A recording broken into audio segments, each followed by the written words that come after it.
And I too have three key takeaways from the conference. First of all, just knowledge, right? I mean, being there, being able to listen to the trends, the hot topics, everything from Ian's session on AI, where we are in the journey. Do we need humans, right? Are we going to have jobs? All of that, the hot topics, the fireside chat with Dr. Paruk and Dr. Salinas, really reflecting on the importance of what we do and how it plays into the patient continuum of care, and how our products and services must be tied to this in order to deliver outcomes that the patients are looking for. Looking at it from a different angle, hearing about all of those industry trends. We did hear, like Shannon has mentioned earlier, we heard from so many great speakers throughout the conference around the topics ranging AI, Ian just mentioned, patient centricity, innovation to leadership, management, and business strategies. So I think our panel really built on these themes by drilling into the more mundane areas of strategy, leadership, security, and some great lessons learned along the way.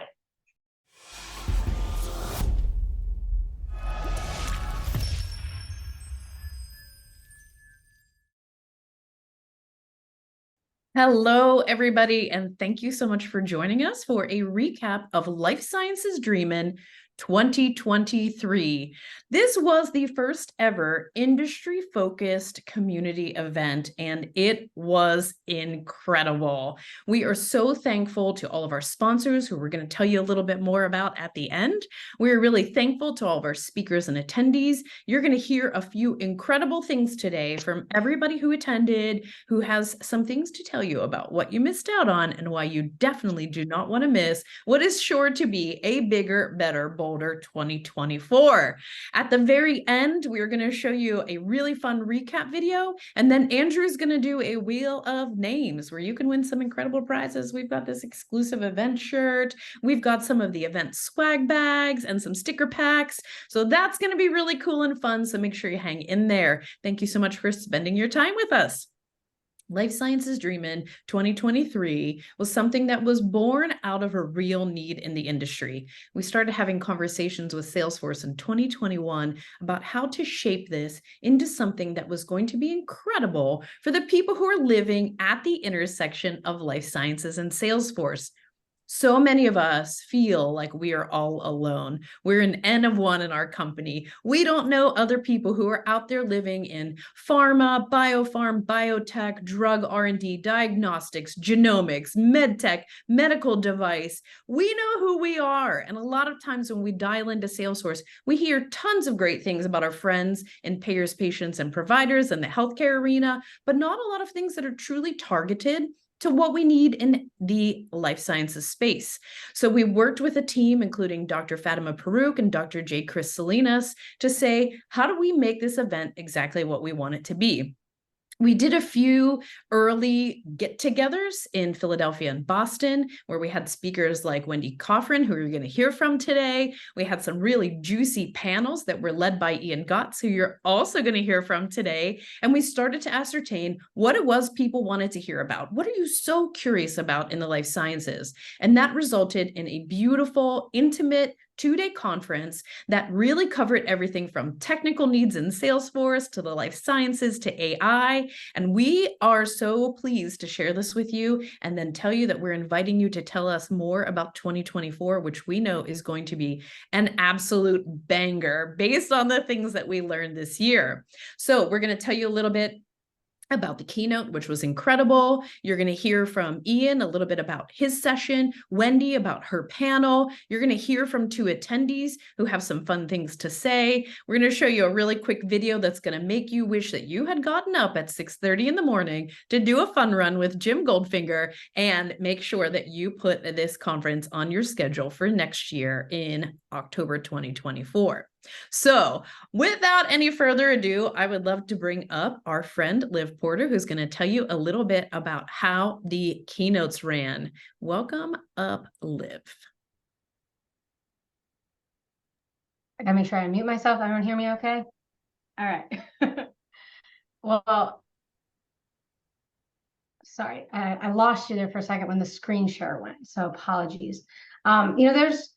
there's so much to say about the keynote. We had Dr. Fatima Farouk and Dr. J. Chris Salinas, amazing people. And I could talk all about their conversation, but honestly, I think there's more to say about the speakers themselves. But I'll touch on their conversation. I can still get chills thinking about this a little bit. They shared some amazing ways that life sciences companies are using technology to be disruptive and to bring about preventative health measures and make health more equitable across the world. And I was sitting in that room and I'm surrounded by leaders who are seeking to do just that. And I like I said, I still get chills because the energy of it was just palpable through the whole keynote session. But there was something that Dr. Salinas said that I found myself reflecting on later on, and you'll see it in the video reel that we share. But in light of the entire conference, he said products shouldn't just do something, they ought to be a part of something. And it's, I guess, maybe a little ironic that the keynote speakers did just that. Now, this was my first dreaming event, so maybe they're always like this, I don't know. But most conferences I've gone to, those keynote VIP types, they show up, but they're not very accessible. Maybe they just come for their session and leave. You know, maybe you don't have a whole lot of face time with them. That was not the case with Dr. Farouk and Dr. Salinas. They were in it to win it. They were in breakout sessions. They were talking to sponsors. They were just, during the coffee breaks, you wouldn't not see them out there just mingling with everybody else. And something that Salesforce does that I think makes them such a powerful company is their ability to be a conduit of sorts across so many people's ideas, so many companies' visions. It's what the Dreamin' events are all about. And so it was cool to have actual representatives from Salesforce showing up and being that conduit as well. They weren't there to just be a figurehead. They actually want to take the ideas and make them real. And Shannon, you're going to love this, but I am afraid because they're already involved in next year in making the conference what it will be. We got a message from Dr. Farouk last week, like, hey, how can I help?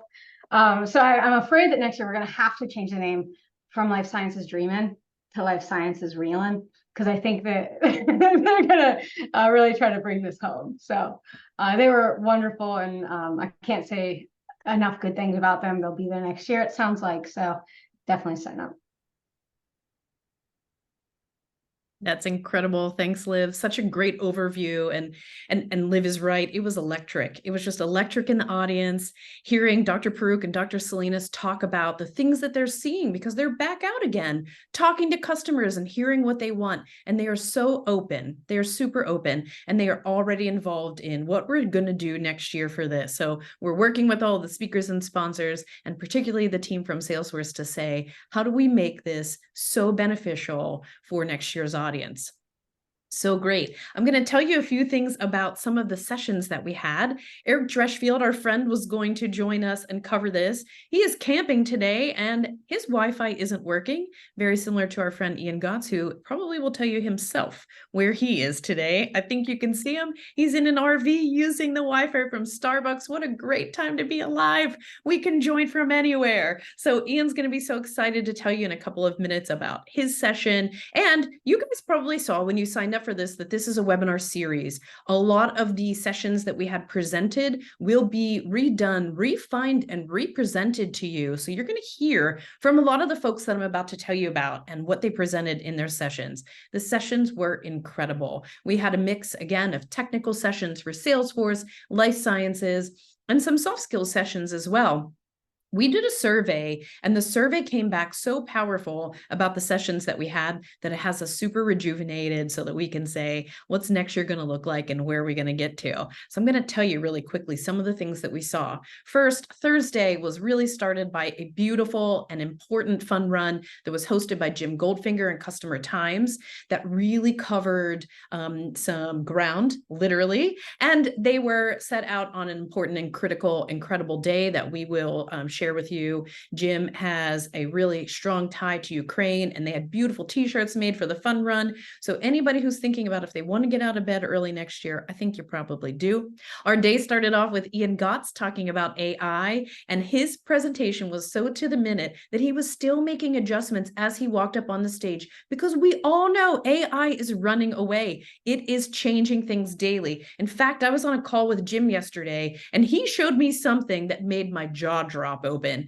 The amazing things are incredible and happening. And we know with Dreamforce next week, it's going to be the largest AI show on the planet. So you're going to be excited to hear from Ian in a couple of minutes. After Ian, we heard from Dr. Jean Patty, who really said, hey, listen, I've been in this field for a long time. He works at IQVIA and patient-reported outcomes. And he talked really critically from the stage, giving us all chills about how we need to put the patient back in the center of everything. And we really heard that resonating throughout all of the sessions that we heard.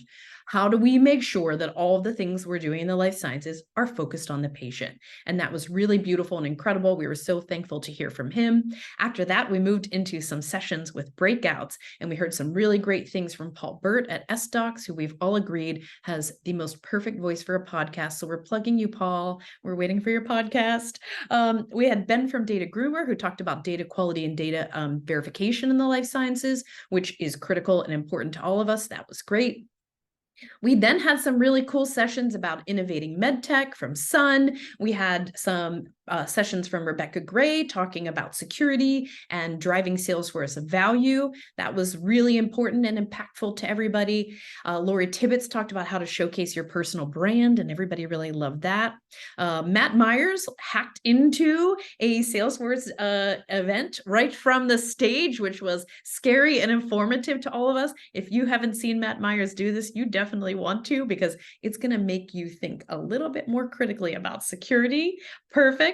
Liv presented on how AI ruined top of funnel and how you can save it using AI. Amy Siegel talked about how to use Salesforce and AI together. So you guys can hear there was a real AI theme.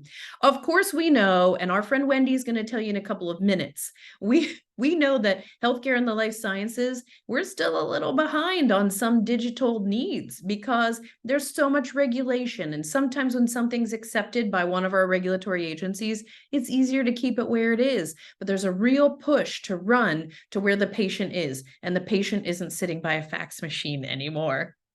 We learned a little bit about clinical project management, how to build form solutions on screen flows, risk-based validation of Salesforce. And what we really heard running throughout both of these days is whether you're thinking about FDA, EMEA, if you're looking at these regulatory agencies, if you're thinking about commercialization, if you're looking at Salesforce, that is the place to be. We were inspired by different ways to use it. We were able to see the art of the possible in real live scenarios that we don't usually get to see, right? We're here in our little life sciences Salesforce worlds, and sometimes we forget about that. But in these 2 days, we saw some incredible sessions. So you're going to hear in this series from people like Ian, from Jim. They're going to represent their sessions, and you are going to come away feeling like, wow, this is incredible. And it's going to give you a real taste of what you're going to see at Life Sciences Dreamin 2024. So if you have any additional questions about particular sessions, please let Liv and I know. We're pushing all of that information out. You're going to see some of our speakers on webinars, some on YouTubes, and it's going to be really cool to get this information back out to you. So really pumped to tell you a little bit more about that. Thank you to everybody. I am going to push over to my friend Naisha, who's going to introduce some folks who are going to give you highlights on their specific sessions. Please hang in there. At the very end, we're going to show you a really rousing video. We're going to thank our sponsors, and Andrew is going to pull the prizes. So Naisha, take it away. Thank you, Shannon. I cannot say any more wonderful things about this conference. I try to attend at least one conference a year to refresh my skills, and this was one of the best conferences that I have attended because of the well-rounded topics and the insane, innovative minds that were present. And talking about those innovative minds, I have the honor of introducing two of my co-presenters. First, I'm going to be introducing Ryan Goetz, who kicks us off, like Shannon said, talking about how to stay relevant in a post-GPT world. And I'm also gonna introduce Wendy Coffran, who provided her CIO and digital strategy massive expertise in a panel that was unforgettable. So Ian, take us away. Thank you very much. No conference is complete unless you talk about AI, but also you need to make sure that AI doesn't dominate the conversation. And life sciences has been using AI for many years. I think GPT has suddenly changed the speed and some of the applications. But I think the first point is that we're at the very, very beginning of this. I did a car analogy. I'll do a different analogy, which is the phone analogy. We're still at the flip phone stage. People are still going, wow, a flip phone, you can put it in your pocket. How small is that? But there are vendors out there who are looking at, okay, how do I put Google Maps on an iPhone? And if you think how far we've come, that's the sort of distance that we're going to see AI going in the next 1, 2, 3 years. So don't think you've seen it all. I think we're at the very, very beginning of it. So that also then focuses on what are the skills you need. And people have told, oh, there are going to be new roles because there's going to be a prompt engineering role. I'm not sure that's necessarily true. I think what will happen is we'll actually have, we need to focus on the core skills. If you're not very good, it will make you look even worse. If you're great, it will make you look even better, which means we need to focus on those core skills. We need good data governance. We need to understand how our business operation works. We need to understand how our sales org operates so that we can apply AI to that. And obviously there are some new skills like prompt engineering that we need to layer on top of that. But again, let's focus on those core skills because it's all about getting ready, which leads me to the next point, which is how well is it adopted? Individuals are adopting it. I think I said they're trying and buying. They're doing it as individuals. They're playing with ChatGPT. They may be in the workplace, maybe at home.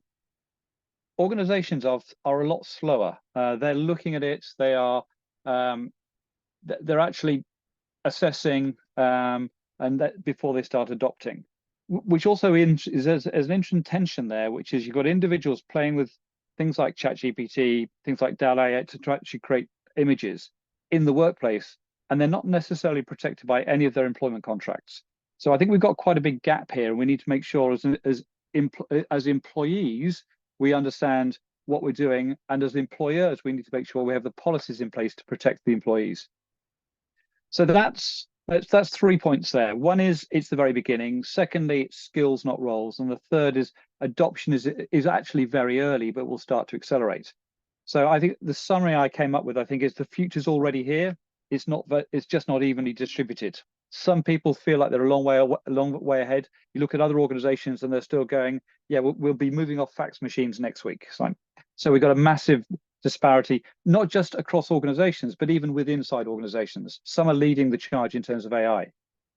But it doesn't matter where you are in that journey. Now is the time to start planning for it. Make sure you put decent governance in place. Make sure you invest in the core skills. Make sure you have some policies there. So I think it's a really exciting time. It's also quite scary. 6 months' time, no, a year's time when we go to in October, life will have moved on massively. And I'm excited to see how far we've come in that time.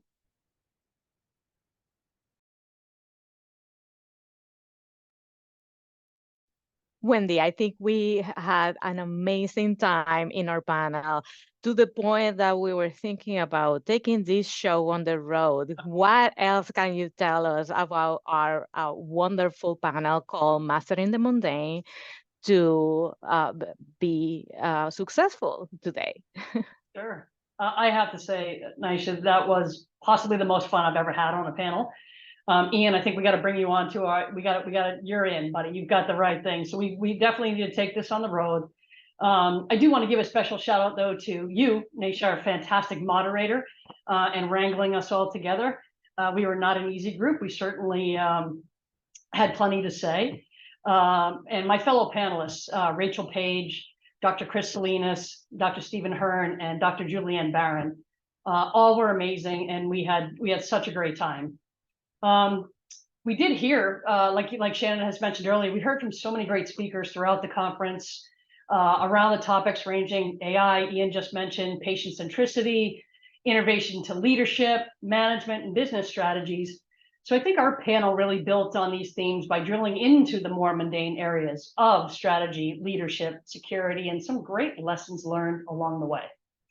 And I think, as Ian mentioned, we have so many things that are unknown right now that we've got to come in and make sure that we really are focusing on some of the core foundational pieces of our businesses if we are going to be successful in the future. So when I look at some of the things that we highlighted in the panel, I'll start with strategy and budget allocation. We started off around this because, the discussion really is, well, which comes first? Is it strategy or budget? And what does that look like for companies that are at different stages of their business? Are they startups, mid-size, enterprise? And I think the fact that we touched on some areas to be addressed for all of those companies was really a key part of the panel. We talked about how to balance your return on investment with long-term investments and making sure that you are playing the long game and avoiding some of that shiny object syndrome, which is hard to do when you talk about AI, because it is a shiny object, but it also can play a big place if you are not focused on your long game. The importance of buy-in on the boots on the ground of on the employees. Every panelist emphasized that. Ian mentioned it. Everybody's going to try it, but what are we doing as a company within our strategy and within our budgets to make sure that we're doing it in a way that benefits the companies in the long term? The importance of understanding, the technology across your entire organization.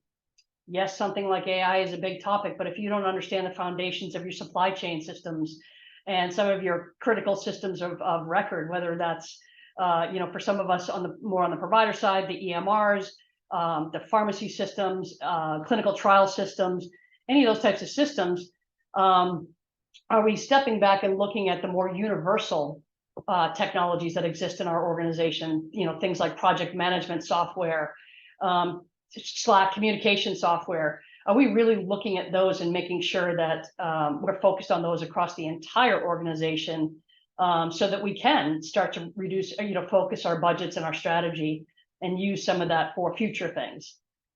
Naturally, we left the strategy and budget and flowed right into leadership. What are some of the key habits of effective leadership when you do have to think about the mundane in order to attain the future? And I think the couple that stood out to me was staying involved in the process, help avoid scope creep. But the number one thing I think that we all came through, and I think Naisha will agree with me, is communication. Our leaders communicating what is the strategy, what technologies are we going to focus on, especially with AI coming into play. We have got to make sure that we are documenting, we've got proper documentation, we're communicating those processes, and that the people that are using the technology really need to have an understanding of where we're going, what we're doing now, and where are we going. So the other components, I think, in the leadership that I'm not shocked that came up, I was actually pretty pleased that they came up, was the importance of the look back as a discipline. A lot of people just keep moving towards the future and nobody stops to think, geez, did that really work out the way I thought it would? If not, should we do it better next time? Or should we even do it next time? So that was a really important topic that I think our panel did a really great job of highlighting, that discipline. And then the other side of that is celebrating. A lot of times we just keep moving and we forget to say, hey, wow, that was a great move. This was the right thing for the customer or the company. Let's build on that energy and excitement, and let's take that to our next project. No strategy discussion, whether it's the mundane or the future, in healthcare goes without security. I think security was a topic that was woven throughout the entire panel discussion. And it needs to be not just security for a security piece of software, not somebody's job title. It really needs to be part of your company culture. And leaders need to make sure that security technology, training for your employees, all of these things remain key areas in your strategy and your budgets and your communication. Again, if your employees don't know what security means to you as a company, then it's going to be really difficult for companies to deliver on their mission statements to the outside world, security is a value of ours. And I think the other key topic for security really was paying attention to the massive amounts of data that is generated by healthcare and life sciences companies. Ian's talked a lot about the emergence of AI. We've seen the biases of AI in the treatment of patients. And then most importantly, the growing number of threat actors that are trying to seek access to this information for not good. So really and truly, the focus of security is to make sure it's woven into the strategy of everything that a company does, and everything that their employees are focused on. So with that, I'm going to turn it back over to our amazing moderator, or you, Shannon. But really, the panel was so much fun, and I can't thank you all enough for letting me be a part of it. Well, thank you so much, Wendy and Ian, both for your illuminating topics at Life Sciences Dreamin and for speaking here today. Next, we are really honored to have Jaconda Milan, who is a Salesforce business analyst, as well as Maggie Acklin, who is a manager of sales operations for Zoll Cardiac Management Solutions. And I think you can pick who goes first. Yes. Hi. Greetings, everyone. I'll go ahead and go first. Sam, thank you for the warm introduction. Thank you, Shannon, for the invitation and allowing me to come here and reflect on my experience during Life Sciences Dreaming and being part of the inaugural event in South Florida. So I'm just here to talk about some of the key takeaways for me from this event. And I have three, and I feel like the first one could really just suffice for all of the other ones. And so the first one for me personally was just the event as a whole. I'm talking about the food, the venue, the people, some great people. Just, the team did such an amazing job putting this together. I'm just super grateful to be part of it. It was really amazing being able to be part of conversations about AI in this day and age. And then, being able to attend a party, which was supposed to be a beach party, and just being able to connect with these people, in a less formal way, right? So you're able to see that people are way down to earth, and people like to have fun. There was a lot of fun happening at this event, so I'm very, very grateful for that. I also heard some side conversations about future collaborations between some, attendees. So that was definitely, one of the biggest reasons to attend these events, right? So again, this one can suffice for the other three. But the second one for me was definitely the sessions. So much to gain from the sessions. I know Eric was supposed to be here, and he did a presentation on the importance of being a business analyst. And of course, me being a business analyst, I brought my BA hat on, and I had questions for him. And I was really able to learn about some of the things that he mentioned. And one of the things that he said was to, as a BA, you should be a change agent. And that really stood with me because sometimes, you get caught up with, all I'm doing is managing the backlog. Is it really important? Am I bringing, anything good to the table in this team? And so that really empowered me. So I'm just grateful that I was able to listen to that and be there and just learn from him.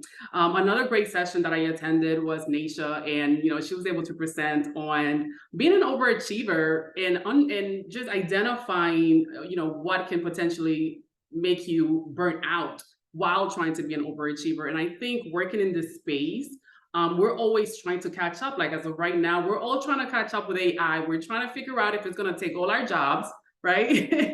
I think that's the biggest question that we're having right now. And so to be able to come into an event like this and listen and learn about how to manage yourself, manage your time, how to be more successful and still be productive in the space is absolutely amazing. She was a great presenter. And of course, thank you so much, Naisha, for connecting with me. I really appreciate it. And again, me connecting with her is one of the reasons why I'm super happy that I was able to attend this event. I have kids, so you will hear me say super happy often.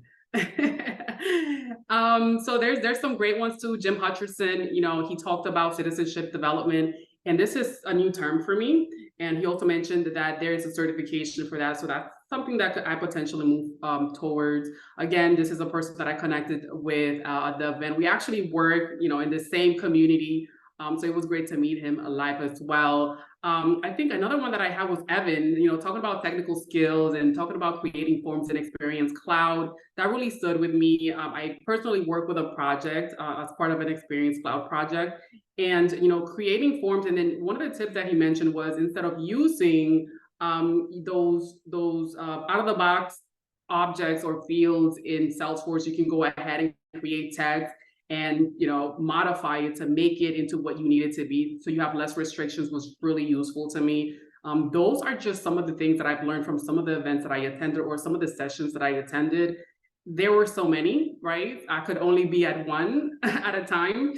So I'm super grateful for that. And then third, one thing that I came into this event with, what's with the question? I wanted to know why. Why are people working in life sciences? Is it important? Are people really making a difference? And being able to stay until the end, right, and listen to Shannon Lee present on her experience or share her experience, and really just brought the whole event together for me, right? It was a reminder that not only should I be an advocate for myself and my kids in a space where I would normally not feel empowered, it taught me that I should be. And again, the way that this brought this event together for me was by her sharing her reason for being on the stage, and it really reminded me that this is why we should always choose people as opposed to processes, right? I think we're always caught up with making sure, in a development team, we're always expecting to make everything fit and making sure that all the boxes are checked, making sure that the process is working in a way that makes sense to us. But at the end of the day, we have to focus on people, and I'm grateful for her being open to share something, so big for her. Thank you. Well, that was awesome. And I too want to express my gratitude for Shannon and your team in putting together this amazing event. As Jaconda said, the food, the people, everything was just amazing. And I too have 3 key takeaways from the conference.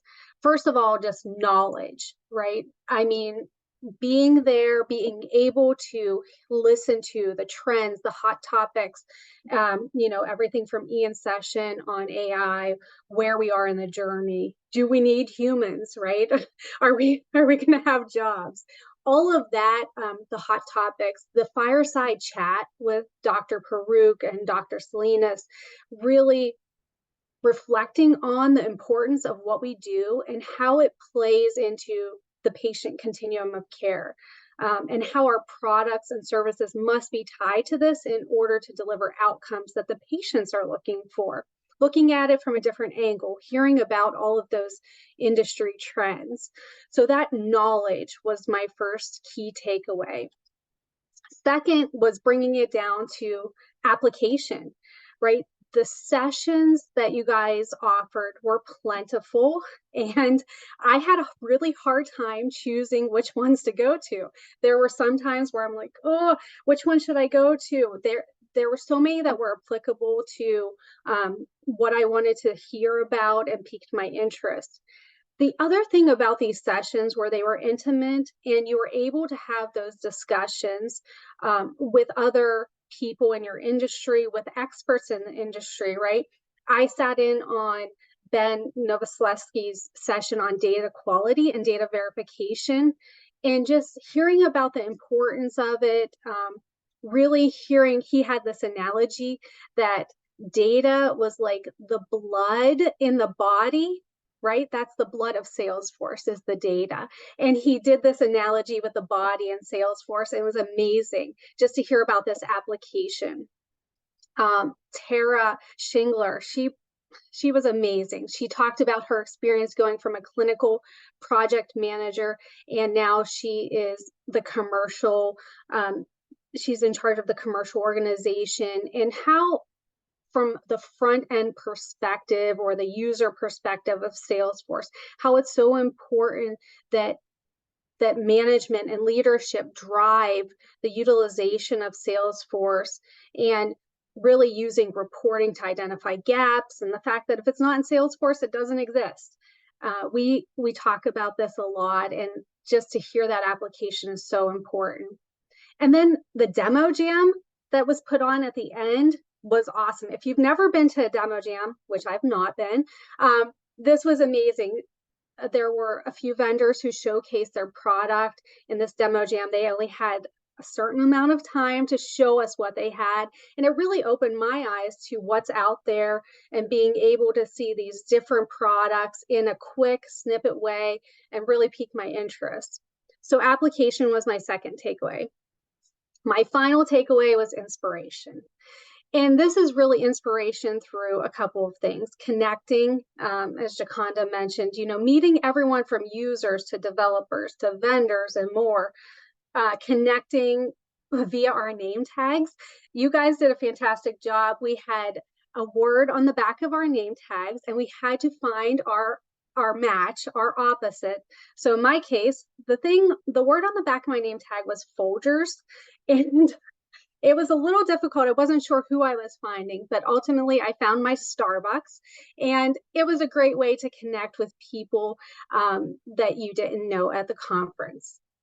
Second, inspiration through making a difference. As Jaconda mentioned, at the end of the conference, it came full circle, right? We talked about the products and the services. But in the end, when Shannon spoke about her experience and shared that with us, it really brought the concepts, the applications, the trends full circle to understanding how we make a difference for patients out there. And then inspiration through beyond Fort Lauderdale, right? Having a network of folks and understanding that what you do matters and that you will have these connections beyond the conference and really people to lean on. So thank you, Shannon and team, for this knowledge, for this application, and for this inspiration. Thank you, Jaconda and Maggie, so much for sharing your experience and being willing to share your experience. And I want to make sure that we also thank the folks who helped this really come together. So our gold sponsor, SDocs, our silver plus sponsor, Customer Times, our silver sponsors, Elements Cloud, Capstorm, Recipe Pro, and Mind Matrix, our bronze sponsor, Easy Protect by Adaptis, and our presenting sponsors, Salesforce, Steady State Media, and Fido SEO, and finally our headshot sponsor, and also my personal winner of the cutest stickers, Wise Wolves. Without all of these people, I think this would not have been possible. We had some amazing, incredible sessions, as I think you've heard. So if you weren't there, you're in luck. We have a webinar and YouTube series that is planned for the next year, where we'll be capturing all of the sessions that you missed, so you can jump right in and join them. That information was available to you when you registered for this webinar, but we'll make sure to get it back out to you too, because we've got so much to share. So I have a very short video to show you. After that very short video, Andrew is going to do a prize drawing. So hang in there. If you have any questions, please throw them in. But otherwise, I am so excited to show you this really fun recap video.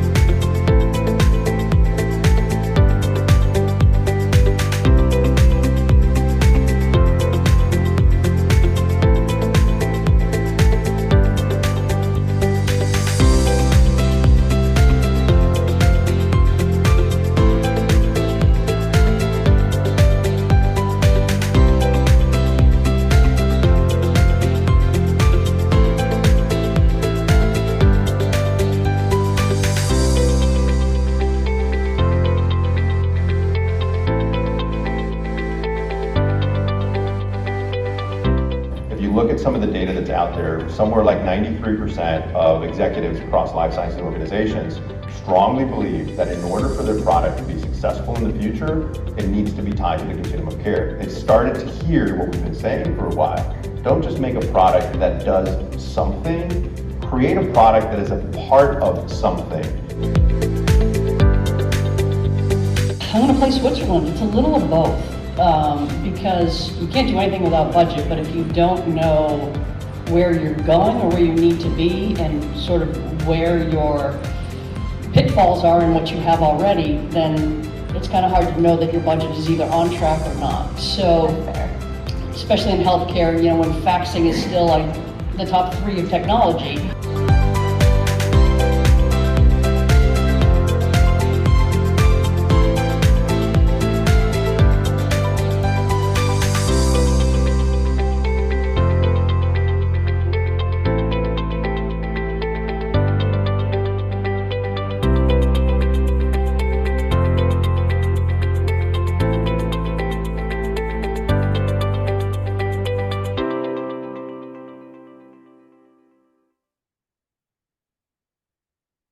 Thank you so much, everybody. We are just excited to pull our prizes, and I just want to thank everybody who joined us today. It is so appreciated for you to be here. Andrew, I know that you've got some cool things to give away.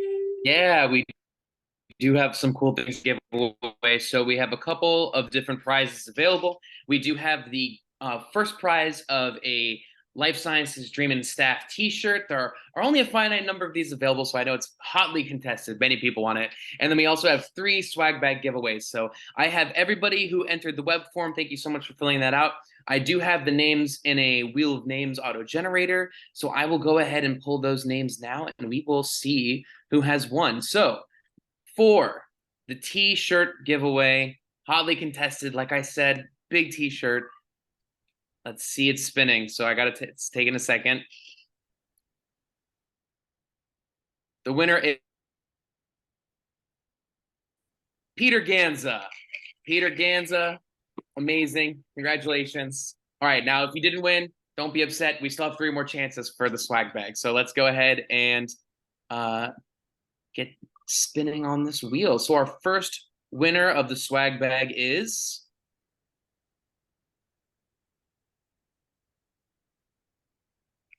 Gil Martin Perez. Gil Martin, congratulations. All right. Second swag bag winner.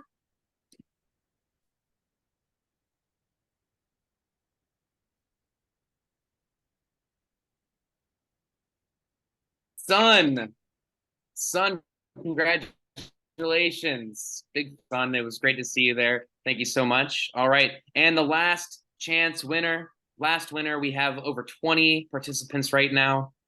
Let's see who it is. Shia Perez. All right. Congratulations to all of our winners. Thank you so much for filling out our form and for being here. And congratulations on winning. You'll be receiving your prizes shortly. Well, on behalf of the entire team of people, which includes all of our speakers, sponsors, attendees, thank you so much for coming to the Life Sciences 2023 recap. If you're headed to Dreamforce, safe travels and wear your comfy shoes. And for everybody else, we will see you at Life Sciences Dreamin 2024. Have a great day, everybody.